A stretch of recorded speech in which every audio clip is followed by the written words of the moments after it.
अखंड ज्योति अक्टूबर 2021।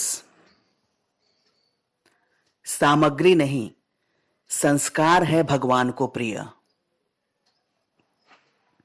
महाभारत काल के इस ऐतिहासिक अवसर पर आज समूचे विश्व की निगाहें हस्तिनापुर के सशक्त साम्राज्य की ओर लगी थी। तत्कालीन राजवंशों में विद्यमान महान कुरु राजवंश आज सर्वसमर्थ था। राज्य में उपस्थित दिग्गज विभूतियों की श्रृंखला में कुरु राजवंश का प्रतिनिधित्व करते जहां परशुराम के शिष्य गंगापुत्र भीष्म जैसे महापुरुष राज्य की अहर्निश सेवा में समर्पित थे, तो वहीं महर्षि पराशर के परम तेजस्वी पुत्र महर्षि व्यास इस राज्य को अपने तपोबल से सींच रहे थे। महर्षि व्यास के पुत्रों में महाबली धृतराष्ट्र, महारथी पांडु व श्रेष्ठ नीतिज्ञ महात्मा विदुर जैसी विभूतियां राज्य के प्रति अपने अपने उत्तरदायित्वों का कुशलतापूर्वक निर्वहन कर रही थीं। हस्तिनापुर के भविष्य के कर्णधार धृतराष्ट्र एवं पांडु के पुत्रों के शिक्षण का क्रम स्वयं तत्कालीन सर्वश्रेष्ठ आचार्य कुलगुरु कृप एवं द्रोण द्वारा संपन्न किया गया था, जिनकी आज सारे संसार में ख्याति थी। एक से बढ़कर एक महायोद्धाओं की श्रृंखला में पांडु पुत्रों में धर्मराज युधिष्ठिर, महाबली भीम, सर्वश्रेष्ठ धनुर्धर अर्जुन, सुंदर नकुल व बुद्धिमान सहदेव उपस्थित थे, तो वहीं धृतराष्ट्र पुत्रों में श्रेष्ठ गदाधारी दुर्योधन, महाबली दुशासन समेत 100 भाई आज हस्तिनापुर के विशाल साम्राज्य की शान थे। संसार का ऐसा कोई क्षेत्र नहीं बचा था जिसके विशेषज्ञ इस राज्य के अंग न हो, और जो प्रतिभाएं इससे अनछुई थीं, उन्हें भी इसकी शोभा में सम्मिलित होने की ललक रहा करती थी। दानवीर कर्ण का ज्वलंत उदाहरण इस बात का साक्षी रहा, जिन्होंने अपनी विशिष्ट पहचान इस साम्राज्य के अंतर्गत ही प्राप्त की थी। ये सभी विभूतियां अपनी उपस्थिति से आज हस्तिनापुर साम्राज्य की न केवल शोभा बढ़ा रही थीं, बल्कि अपने उत्कृष्ट योगदानों से राज्य के चतुर्मुखी विकास में भी संलग्न थी। इसी का परिणाम था कि आज इस साम्राज्य की सीमाओं का विस्तार अनंत था एवं भूलोक के लगभग सभी राज्य आज हस्तिनापुर से मैत्री का हाथ बढ़ा रहे थे। ऐसा करके वे स्वयं को सुरक्षित अनुभव करते थे। हस्तिनापुर का यह सर्वदृष्टि से संपन्न विशिष्ट साम्राज्य आज इस भूलोक पर न केवल पूजनीय था, वरन समस्त विश्व के लिए उदाहरण स्वरूप भी था। एक ही युग में इतनी अधिक संख्या में अवतारों, महात्माओं एवं महारथियों की उपस्थिति तक ही बात सीमित रहती तो वह एक बात होती, किंतु स्वयं नारायण भगवान श्री कृष्ण के इस धराधाम में अवतरण की घटना किसी अप्रत्याशित ईश्वरीय योजना को दर्शा ही रही थी। यह समय वास्तव में कोई विशेष अवसर लेकर के आया था, जिसमें कि परिवर्तन की वेला व प्रभु के लीला संदोह के स्पष्ट संकेत मिल रहे थे। सांसारिकता से उत्पन्न राजसिकता से निर्लिप्त रहकर सात्विकता को कायम बनाए रख पाना मात्र जनक जैसे अनासक्त कर्मयोगियों से ही संभव बन पड़ता था। कारण कि जहां मन में राजसिकता से निवृत्ति का भाव सात्विकता का प्रकाश लेकर आता है, तो वहीं इसकी प्रवृत्ति का दुष्परिणाम तामसिकता के अंधकार को जन्म देता है और पतन को आमंत्रित करता है। कपटी शकुनी जैसे अराजक तत्व भी वहीं अपना असर दिखा पाते हैं, जहां उन्हीं के गुण प्रकृति से मिलते जलते कुसंस्कार विद्यमान हो।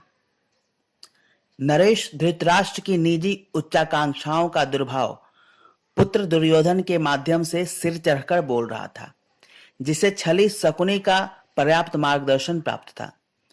राज्य के हितैषी इस जड़ से उपजे वृक्ष के फलों का परिणाम भली प्रकार जानते थे।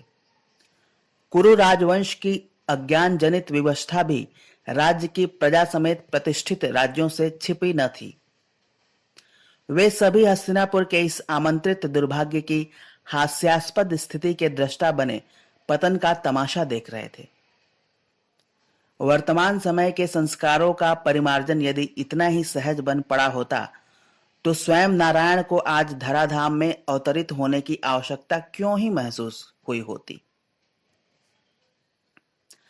आज प्रश्न व्यक्तिगत संस्कारों के परिमार्जन का नहीं, वरन नए सिरे से समाज की स्थापना का था।